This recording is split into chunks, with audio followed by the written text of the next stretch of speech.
My name is Pam Anstey. I am the Director of Strategic Initiatives with the Newfoundland and Labrador Association for Community Living.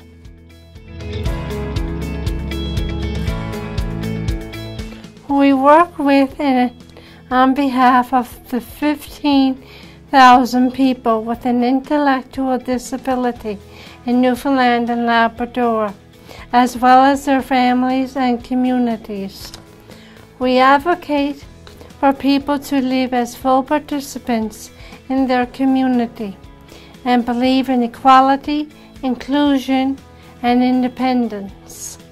We know that everyone deserves to be respected and to belong. Well, Nlacl does a whole broad range of services, but every single thing that we do with one vision in mind, and that's helping to create communities where everybody belongs.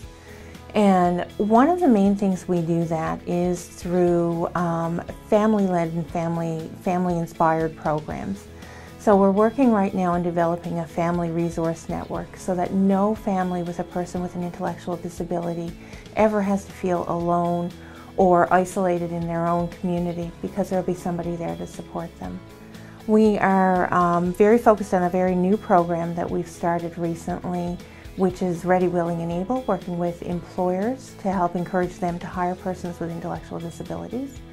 We also have two different mentoring programs where we're working with students to help them transition from life in school to after school. And a lot of these students with intellectual disabilities, their whole life, they've never been given the opportunity to dream about what they could do after school.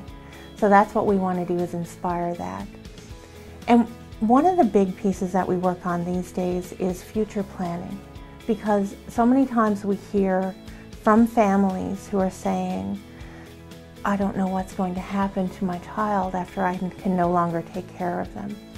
And when that son or daughter gets to be older and an adult, and parents get to be older and older, it gets to be a very scary situation. And quite often we have 30 and 40-year-olds that have nowhere to go except for a senior's home. And a senior's home is absolutely no place for a 30 or 40-year-old just because they can't get the supports they need.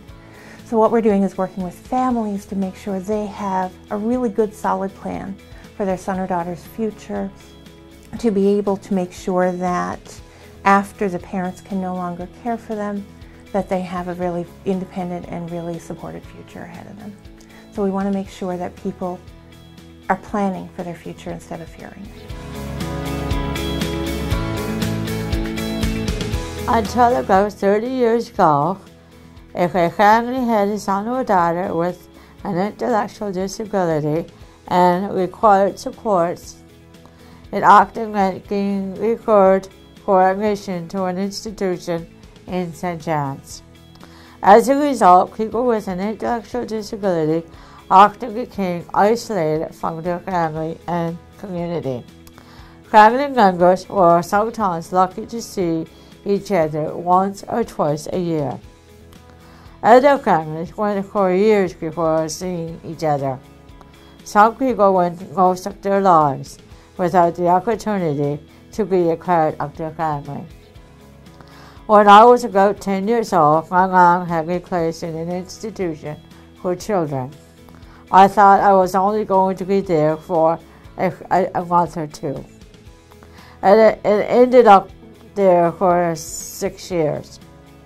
We have come a long ways from that time, but there is still a long ways to go before there is inclusion for everyone.